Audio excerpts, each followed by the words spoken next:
Të dashur miq të Albania Times, sot është 8 dhjetori 2025, përkujtimi i ditës kombëtare të rinisë, një ditë kombëtare e cila është vendosur në vitin 2009, lidhur me përkujtimin e lëvizjes së dhjetorit të vitit 1990. Data 8 dhjetor ka qenë është një datë e shënuar për gjithë shoqërinë shqiptare dhe për inicimin e lëvizjes së studentëve, e cila solli demokratizimin e jetës politike, ekonomike dhe shoqërore të Republikës së Shqipërisë. Studentë të cilët ishin idealistë, të guximshëm, dolën në sheshin e Tiranës, pra në sheshin Skënderbej dhe në sheshin Nën Tereza, ku protestonin për të drejtat e tyre. Fillimisht ishin të drejta për kushte më të mira në qytetin Studenti, dhe pastaj kjo lëvizje kaloi në lëvizje politike. Data 8 dhjetor është e shënuar edhe për vetë faktin sepse aty hodhën tezat e para lidhur me demokratizimin e jetës së vendit, e demokratizimin e pluralizmit politik, futjes së partive të tjera, gjë që bëri që në datën 12 dhjetor të vitit 1990 të formohet Partia Demokratike e Shqipërisë, ku kryetar i kësaj partie u vendos zoti Sali Berisha, i cili tashmë është dhe kryetar i Partisë Demokratike, pra ndonë se ai në mënyrë, pra gjatë asaj periudhe 35 vjeçare është munduar, ose më saktë ka lëvizur për shkak edhe të pozitës së tij si presidenti i Republikës së Shqipërisë, gjë që kushtetuta nuk e dispozitat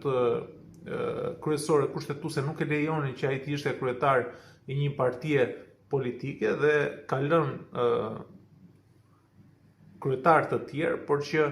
natyrisht ai ka qenë kryetar kukulla nën komandën e tij, dhe fakti që në vitin 2013 u zhvilluan u troi nga edha politike dhe la si kryetar të Partisë Demokratike, pra dje që dëshira e zotit Berisha ishte të zgjidhej zoti Pasha nëpërmjet një procesi i cili nuk ishte me një votim të fshehtë nga anëtarësia, por duke u vendosur numrat për çdo votues, u zgjodh zoti Basha dhe ai ka vepruar nën diktatin e zotit Berisha. Pra kemi 35 vite që kemi të njëjtin drejtues të kësaj partie, por natyrisht kemi edhe në kampin tjetër të njëjtat emra. Pra kemi zotin Rama, i cili ka,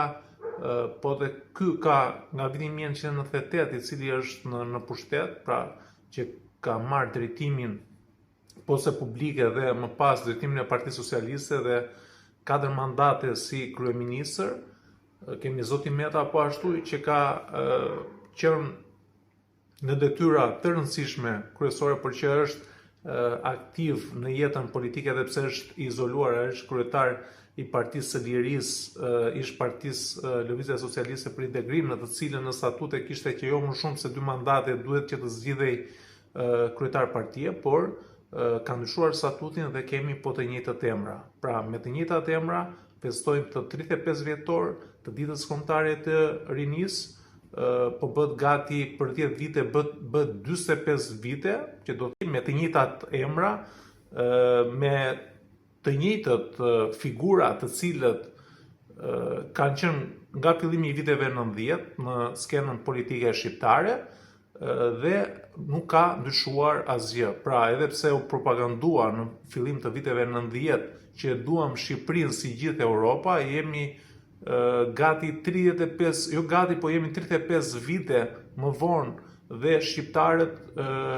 kanë emigruar më shumë se në vitet 90. Pra këtu kemi një popullsi e cila është një popullsi në moshë të madhe, pra kemi pleq të cilët janë pensionistë, i kanë ikur fëmijët e tyre në emigrim, kemi shtresën e mesme që ka ikur dhe është larguar, dhe në Shqipëri kemi një pakisë të shtresës së mesme e cila po mbijeton me vështirësi, dhe ata janë të demoralizuar për gjithë sistemin politik, ekonomik dhe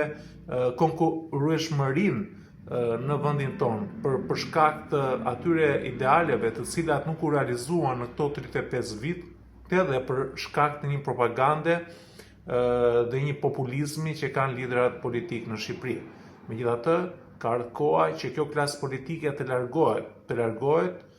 ta kuptoj së pari vetë sepse kanë përmbushur, ju është dhënë mundësia dhe kanë treguar veten në këto 35 vite, Instituti i Dorëheqjes duhet vendosur